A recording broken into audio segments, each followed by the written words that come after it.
Hey bookish friends!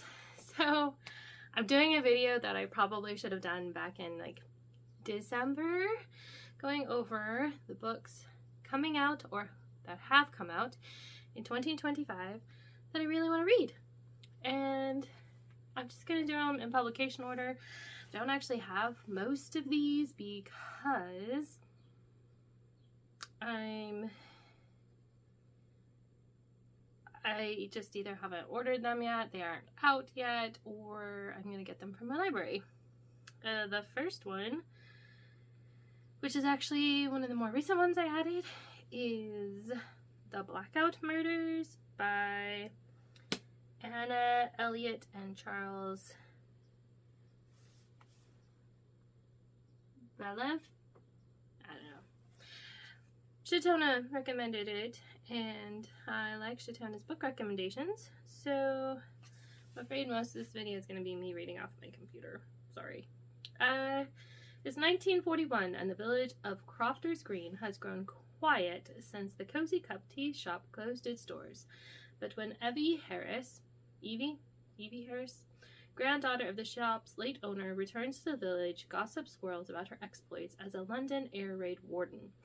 Could she reopen the Cozy Cup, or is she back for good? Before anyone can find out, the local air raid warden turns up dead, and the village is left reeling. With the police preoccupied by the war, Evie and four eccentric neighbors form an unlikely team to solve the...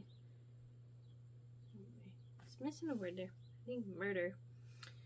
Anyway, it came out January 5th, and I don't know if I can get it through my library or if I'll just end up having to purchase it. Next is one of the books I actually have, and that is Beyond Mulberry Glen. This one came out January 7th, and I haven't read it yet because the first sentence says, "Our tale begins on a merry morning in autumn," so I was going to wait until the fall to read this, to read it in season. 11-year-old Lydia Green doesn't want anything to change. She lives happily in Mulberry Glen with her mismatched family of a fairy guardian, a philosopher, and twin troublemakers known as the Z's. Now rumors swirl about the darkness, a powerful force that dwells in the forest Tenebrae? Lydia knows the darkness is nothing to be trifled with, but when a foolish choice by the Z's puts her family in danger, she must leave home and face the strange, magical world of the Valleylands.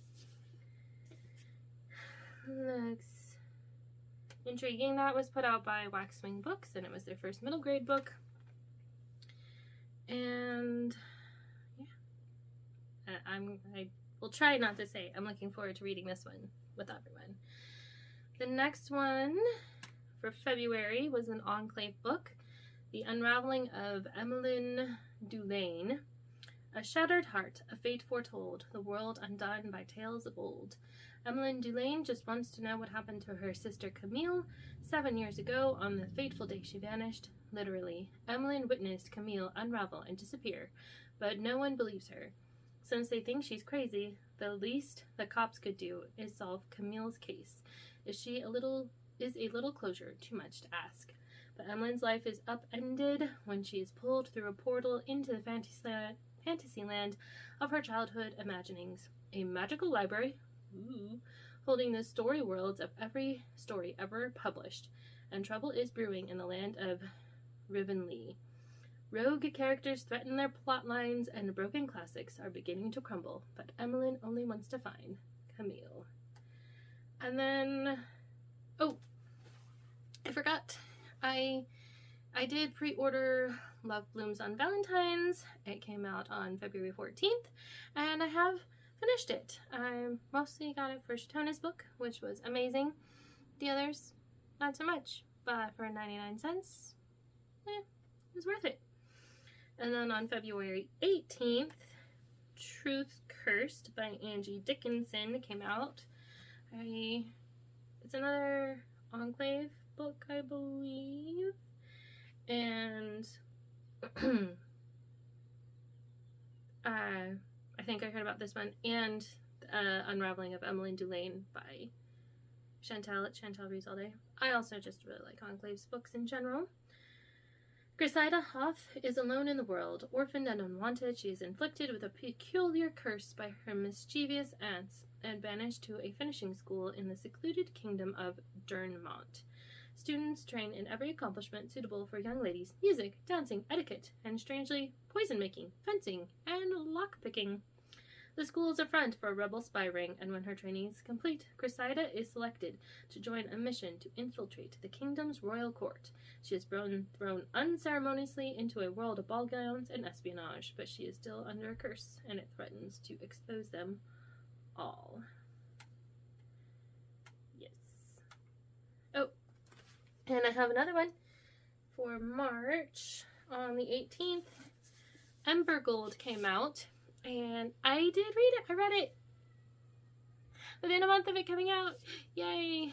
All I needed to know was dragons and gorgeous cover. And yeah, the author did a unique thing with dragons, which I'll talk about in my wrap-up a little bit. Don't want to give it away. Guild has spent her life isolated in the wild marshlands, a place too wet for the dragon to go. She's safe there, according to her father, so why is he asking her to leave with him now that she has come of age? There's more to Guild's family than she knows, and debts need to be paid. I guess since I have this one, I could read the first sentence in this one, too. Dun-dun. The first time I saw the dragon, I was 8 years old. Gets better, promise. Don't judge a book by its first sentence. Oh, yes. And then for April, the month we're in, Tempest at Annabelle's Lighthouse by Jamie Jo Wright came out. I'm so far behind. I hope to get to this one this year, but I think I have 2 or 3 of her other books to read first. I'm trying to read them in order, but we'll just see. Hers are always split time.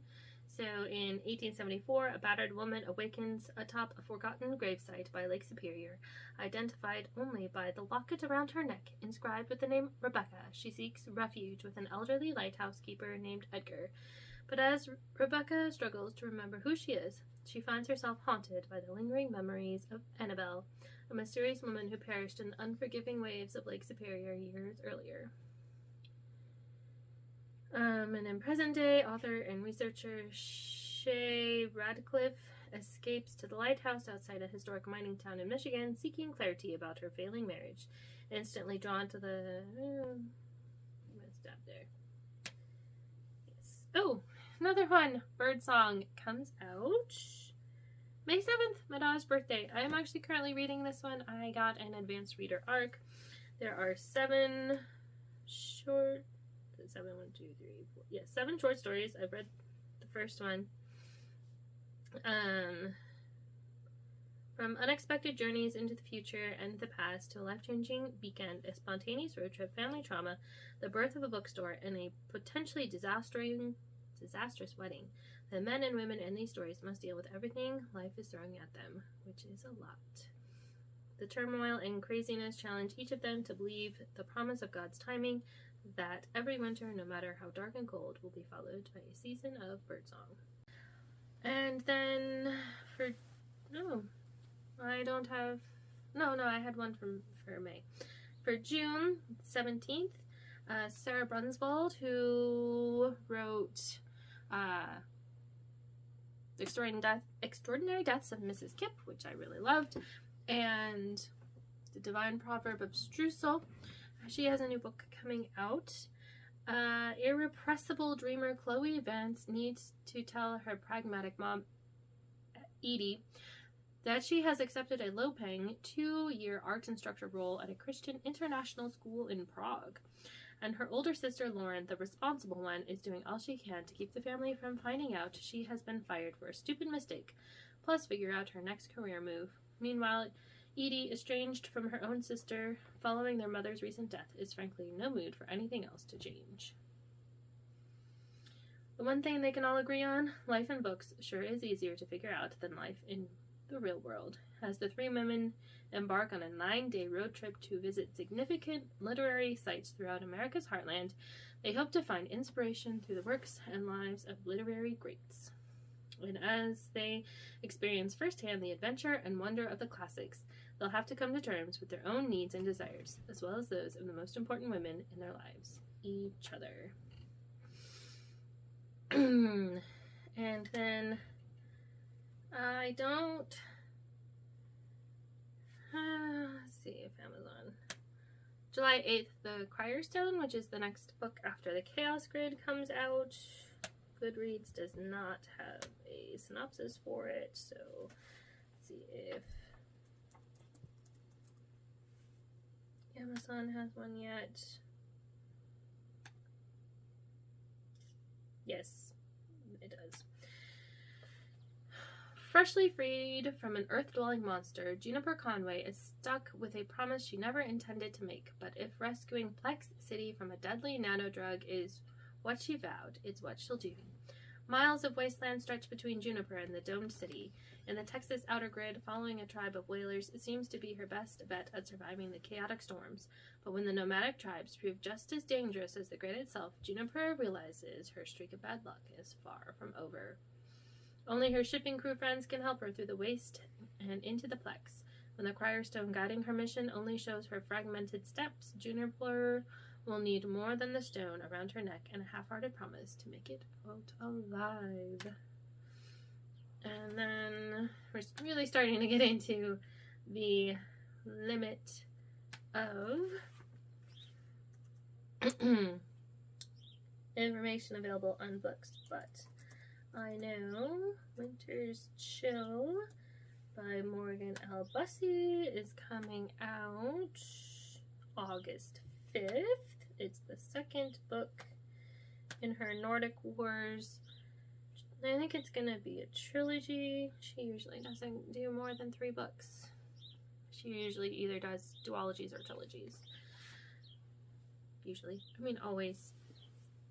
Yeah. Either duology or trilogy. I